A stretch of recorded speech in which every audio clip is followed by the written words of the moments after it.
Welcome to my Psychic Manifesto. I'm your host, Ian Peckrell. Today, I'll be interviewing Barrie Gellis, author of the Seth Material Q&A. Barrie Gellis was a friend of Jane Roberts and Seth. Seth referred to Barrie as my poet. Barrie was a student of Jane when she held ESP classes up in Elmira, New York around 1972. Barrie, thank you. Welcome back to my Psychic Manifesto. You're welcome. Barrie, could you tell me a little bit about, there was a black and white video which people can check out on YouTube. I think it's the only video. I know if you go to Seth's research project, there's some color 8mm video of her wearing a colorful dress in trance with no audio. And you can find that on sethsresearchproject.com. You are in the background. There's a black and white video where Jane Roberts is being interviewed. I believe it's on Boston Public Television. And you can be seen behind her, sitting in the background with your mutton chop sideburns behind Jane. Jane's in a rocker. Does this bring back any memories? Yeah, well, that's not me. That's Jeffrey, who's back there. I thought that was you, aren't you? That's not me. I wasn't there. I don't think I was there that session. Oh, you weren't there? Okay. No, so that wasn't me. But he looks like someone might imagine I look like so when I got older, I gained weight. And so if I had that weight, but then was younger with that weight, maybe that's what I would have looked like. In any case, that was I don't know where they aired it. It was an interview, like you said, it started out with this guy named Harold something or other, the first part of it. And what he did in the interview, which I didn't like, of course, being nosy and minding everybody else's business, I thought it was very annoying because he would interview like this. He reminded me of a helicopter. So Jane, and Rob, and that interview was not in chronological order. It went back and forth all over. When that was over, that's when they went to the Seth speaking through Jane part, the class part, and they cut it up. I think most of it was actually in there when I went and checked back at the class. It's only cut up because when she left, the guy stopped. But so Shane didn't like publicity. I just remember her saying in class, she didn't want people like looking at her like as a middle-aged woman or something. It was strange, but I think that's what she said. So she shunned publicity for the most part, almost for every part. So this one interview, the guy, I think he's from that area. I'm not sure. Might be from upstate New York. She allowed him to tape it, which was great because it's the only tape. There's that movie thing you're talking about, which is silent, so you can't really see anything. I think Jane once went to a high school class, and spoke to an auditorium in a class. That transcript exists. But this is the only video of Seth coming through Jane. There's a lot of audio because which Rick Stacks recorded. Yeah, what happened when we went up in 72? I think Ricky went up at the very beginning of 72. They started recording it on the old cassette tapes, where you pop it open and then you put tape in, like it's 90 minutes on one side and then you turn it over. So Ricky recorded them and Dickie recorded them. A number of people from the New York folks recorded them. And so those exist. That's what Ricky uses when he hands out those, on his CDs and everything. What the class sessions were, they were taped because Hugh, H-U-G-H, not you, but Hugh, had needed the tape in order to do the transcripts. He would sometimes include questions, sometimes not, but that was taped reel to reel. Those old-fashioned looking like reel-to-reel tapes, the portable ones you put about this big, put on the table. And I think he taped over them each time. That would have been something if he just saved a collection of those, to have all those class sessions on tape. So he would record them, he would transcribe it, and then re-record using the same tape. I think so. Not it was to save money. Yeah, probably. You'd know the reason, but he wouldn't transcribe the whole class. Just he would transcribe Seth coming through, and he'd put in notes, like transcript notes. That's what I call them. Seth, the class was talking about this when Seth came through, and sometimes he'd include direct questions from a class member. Venice asked, that would be there, but most of the 4 hours, was not in the transcript. It was basically what Seth said, and sometimes a little bit before and after what he said, and then he taped over them, I assume, to save money. But I just wish he didn't. And I always hope, Yeah. whenever I think about it, that maybe somewhere there's a lost tape, that'll show up. Yeah, That has the Barry class. so when you say Rick, Barry's referring to Rick Stacks, and he is the president. He has an organization called New Awareness Network, and Rick was one of the New York boys with Barry, and they would drive up to Elmira together. And Rick did a lot of audio recordings, which are available through New Awareness Network, and Rick Stacks does a lot of work to get the message out, and he sells the audio. You can hear some of them on YouTube. Her voice, like when she was in trance as Seth Barry, one of the things that I love listening to her in trance. And once you get a use for, she had this pitch and this lilt, and sometimes, could you describe what it was like listening to her? Sometimes he was really loud, sometimes it was soft. That's it. Sometimes it's very loud, and sometimes soft. It was always there was always a kindness. Sometimes it could be a little bit harsh or rough, but to me, and it's totally subjective, the eyes had a kindness about them, even though they were riveting. They didn't, they were focused on you. So now Seth said also that his loud voice is just a dim echo of your own voice. Because he was always turning things back to you. He said, nobody needs a Seth. You don't need Seth. The reason why I stopped going to class after about a year was the message I kept getting for a period of time was what Seth said at different times. Don't ask me, ask yourself. Or if I answer you, you'll only be getting half the answer and you think you have the whole answer. So over a period of time, she was on the second floor where we were, and walking down the steps, I'd be thinking, besides what the class said, but the first thing was, you got to ask yourself these questions. These are things. So finally I left class saying I'm going to, not rely or ask anyone else, rely on myself, which is what I was doing before class.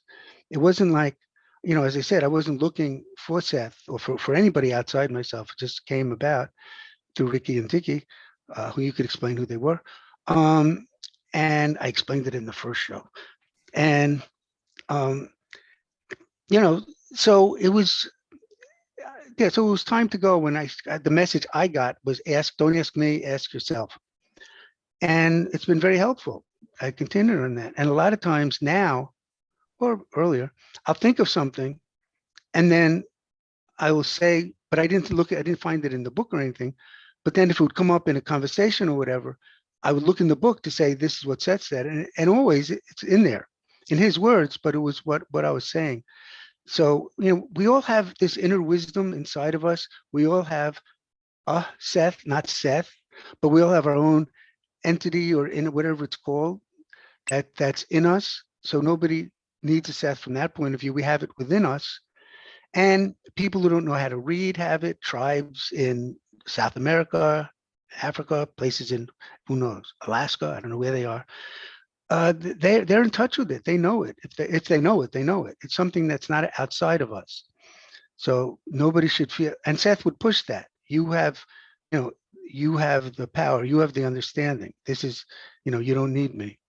And that was an important message too. As well as people being,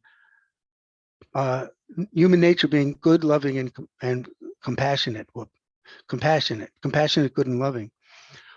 That's human nature, because that's the nature of all that is. That's the nature of God. That's the nature of the universe. We are of the universe. He called it natural law. And natural law is that we're loving, compassionate, and good. And okay, go ahead. Well, I was just going to ask you next, like, if you could sum up, like, if you could give us a Reader's Digest version, what are some of the core ideas in the Seth Material? Like, what is the backbone? I know, the first thing that comes to mind is some of Jane's sayings, like, you create your own reality or you make your own reality. You've already touched on the idea that Seth or Jane didn't want to be seen as a guru. she didn't want to replace, you know, one set of rules and rigid dogma for another set of dogma. The whole, you know, kind of rings true with, you know, be a light unto yourself. Like, you know, don't set up any person, place, or institution ahead of the self. But what are some of the main tenets of the Seth Material? Well, you know, you've mentioned some of them, that you create your own reality. Each idea or concept, a lot of it branches and roots out into other ideas and concepts. There was, you know, they didn't want, this isn't a concept, but they didn't want any dogma to be created about them or any gospel or look, you know, anything like that, because you got to think for yourself, and it's what you think. You got to trust yourself first, you know, disregard what you don't like, but and keep what you do like. So some of the ideas just that I can think of at the moment is that, you know, you create your own reality, whatever else that entails. Time is simultaneous, that the past, present, and future are happening all at once in ways we can't always, can mostly maybe grasp. Dreams continue after you wake up. If you notice, you always, when you have a dream, you kind of wake up in the middle of a dream. It doesn't like in the show, they don't go start, and then the dream begins. You know, you kind of wake up in the middle of a dream and then kind of leave when it's in the middle. There are infinite number of probable realities. And a lot of this stuff, or some of this stuff, is quantum physics is picking up on. They call it the multiverse, or they don't call it probable realities. They call it something else that sounds similar to that.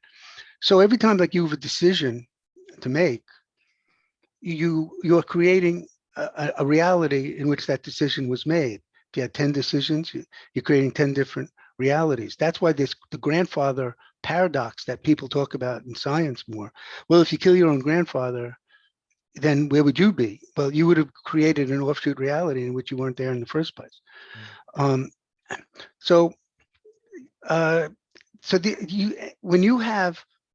We're in constant telepathic communication, according to Seth, all the time, and we make telepathic agreements.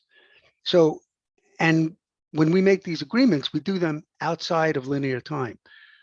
We blink in and out of physical reality, which is also supported by, I think, quantum science. So we think we're always here all the time because of our five senses. But according to the Seth Material, and I think science, things blink. We're like blinking so fast that we just seem to always be here. It's kind of like a film in a movie projector. We don't see the individual frames, but we see the motion picture. So that's what's happening kind of with us. So we make our agreements in those blinking out moments. And physically we blink in and out, so the body is always there and everything. But also you have to decide what choice you want to make. So sometimes you could blink out and you could explore, 25 years of what may happen, and then come back to that very moment and say, yeah, I don't want to see you again, or whatever it is. So we're always in telepathic agreement. And if you're having an argument, you're going boom, boom, boom, yelling at each other, or deciding, I'm going to leave now. I'm going to go get pizza. And then the phone rings. Do you stop and answer the phone? How long do you spend on the phone? And every choice you make, something different could happen. You could go out at 105 and a brick could hit you on the head. Go out at 107, you'll find $50 on the street. Go out at, another time, meet somebody, all these different things. So there's all these probable realities, and each probable reality continues. It's not like dissolves like a mist, because I'm choosing this probable reality, so all the other ones puff, disappear. They all continue. And what we call us here, we are one of their invisible probable realities. To them, to each one of those infinite ones, they're it, and we're the invisible one of the invisible ones, kind of circulating around them. So I want to say one more thing, because go ahead, so please. Each probable reality person, it just follows. They have to have their own choices and probable realities. So it says take one probable reality. Now I'm speaking to someone and I have to say this or do that. I'm exploring those infinite probable realities. At the same time, I'm doing mine here. And that has to be happening with all of them. Each person is still exploring all their probable realities to decide what to do. And then there's the dream realities of each person and all of those probable people. So there's this incredible expansion of physical reality occurring, which I believe is what is behind the appearance of an expanding universe. That's why it is always expanding, because of the infinite number of probable and dream realities that keep on budding off each other. So there's that concept about probable realities, dream realities. I know there's more, but no, those are all key elements of, in my understanding of the Seth material. And I'm not, as your host here, I'm not trying to pass myself off as an expert. I'm an enthusiast. I've been reading the books for a long time. I'm a huge fan of Jane Roberts. But the idea of the show is just to explore the material. Let me just say something. I'm not trying to pass myself off as an expert. Just to say that, I'm familiar with the material, and I've been involved with it. I've been studying it, and exploring myself. But I don't like the word expert. I'm just a person who knows what I know, or thinks I know what I know. And everybody should take what I say, agree with it, keep it. If you don't agree with something, just throw it away or keep it in mind. That's all. So, all right, go ahead. So the next thing is how would you, Seth identified himself, I believe, in the nature of personal reality, as an energy personality essence. And he also described himself as a teacher. Why do you think, so I'm going to pose a question to you. Why do you think Seth went through the trouble of coming through Jane? What was Seth, did Seth have a mission statement or a purpose? Why do you think he chose to come back and teach through Jane? Because he enjoys it. He wanted to do it. He said it's fun. He wanted to help his people, meaning Jane and Rob, and we're here. I'm going to get into that, what we talked about at another time, the full secret, because it ties into some things now. The secret as we know it in popular culture is that you create your own reality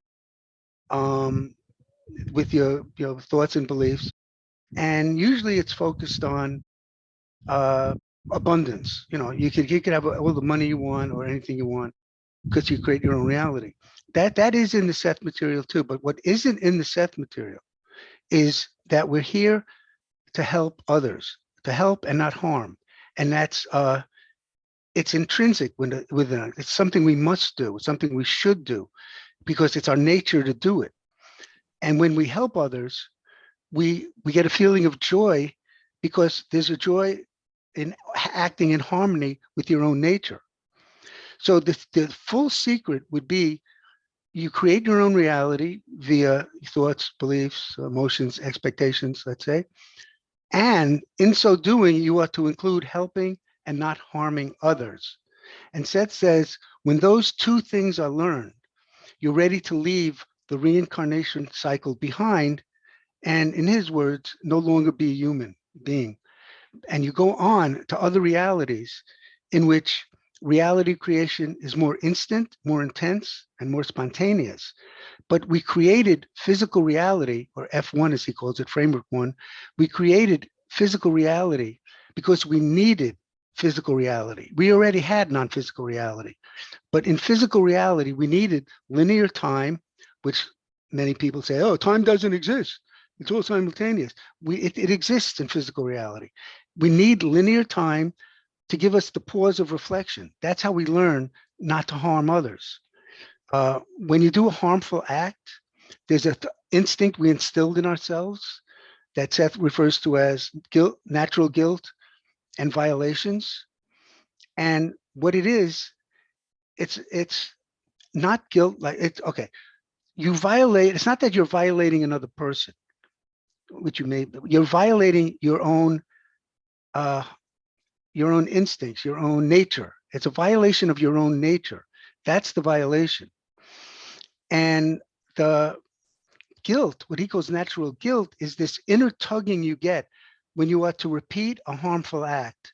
You're kind of telling you not to do it. So we have an instinct that we instilled in us humans for the very purpose of helping and not harming others. So obviously it's important. So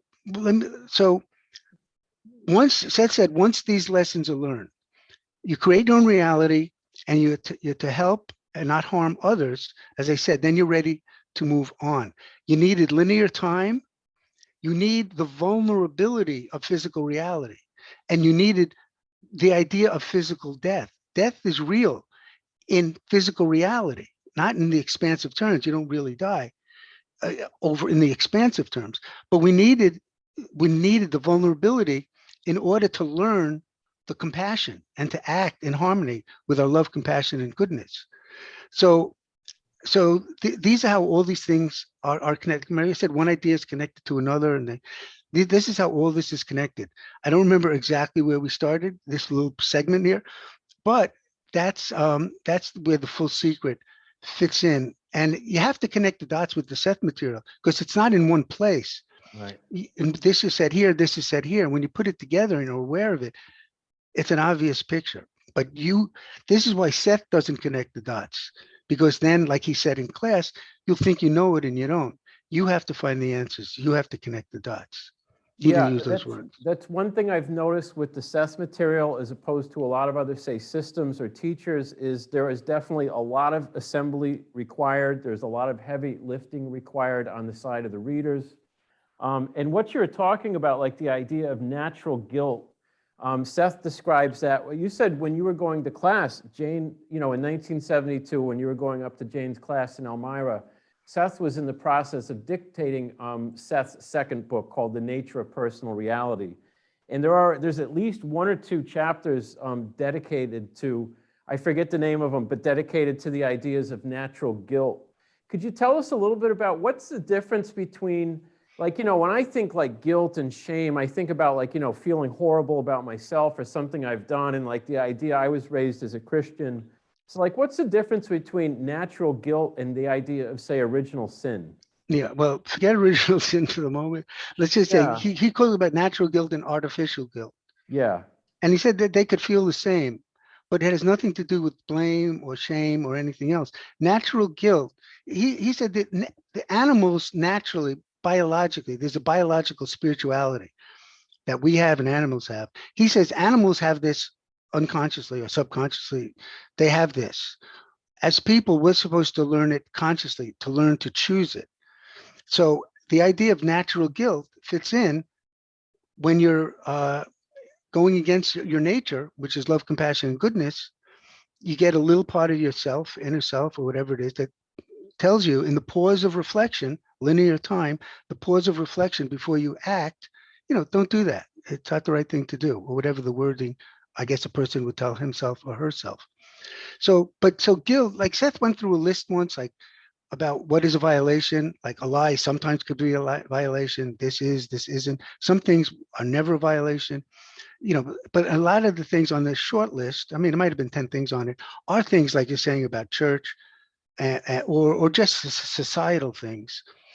But usually it always comes down to harming others.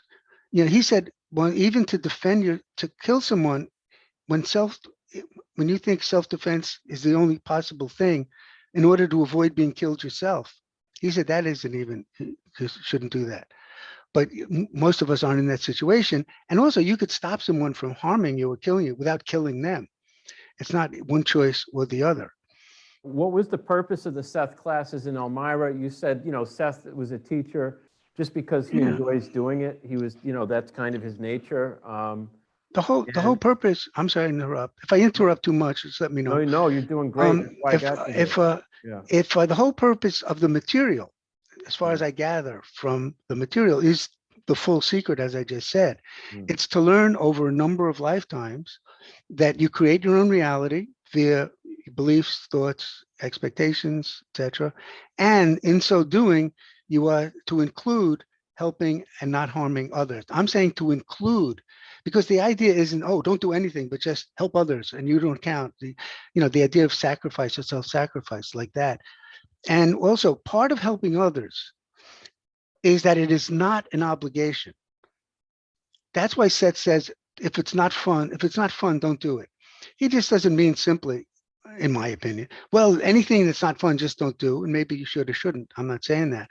But the thing is that when you get more in tune with yourself and you act more spontaneously with yourself, I'll say become more your authentic self. You're getting more in touch with your nature of goodness, love, and compassion. And it is joyful to act in harmony with that. So you're doing what you want to do because it's as much fun as eating an ice cream cone. It's just enjoyable. When you have a chance to help other people, it becomes something you would want to do. But if you're taught that you have to, or that you should, or that it's an obligation, you could build up resentment. I don't want to help him. What do you, I have to do this for that person. I don't want to, you think I'm bad? Fine, I'm bad. It's not an obligation. It's not something you have to do. It's not something that's forced upon you to do, or else you're a bad person. You're not a bad person. You can never help one person in your life. You're still not a bad person. Even if you hurt people, it's not that you're a bad person. You're not acting in harmony with your nature of love, compassion, and goodness. Those are two very different things. The idea of original sin is just foreign to the idea of you're born loving, good, and compassionate.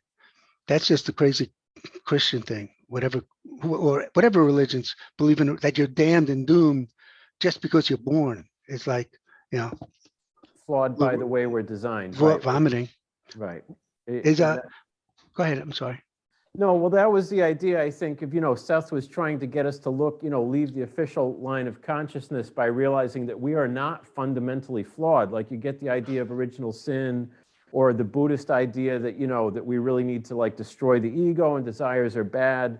And, Seth has a very, very different take on things. And I think some of the differences in the Seth material are what sets it apart.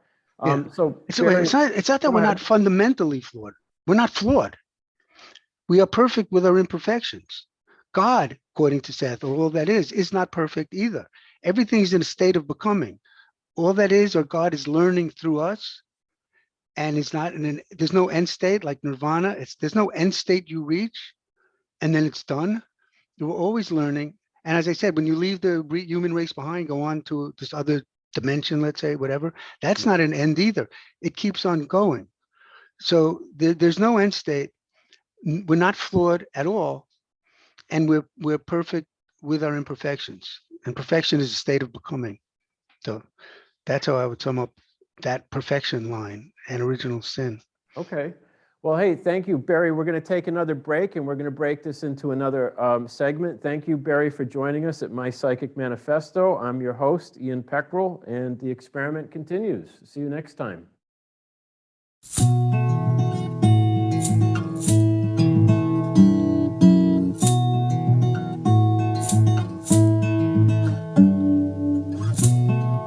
Whisper in the darkness as the December sun goes down, breeze blowing around your feet as you stumble from the ground. The secrets in the moving dust, know why your heart still beats. The stairs leading from the house onto the sacred street.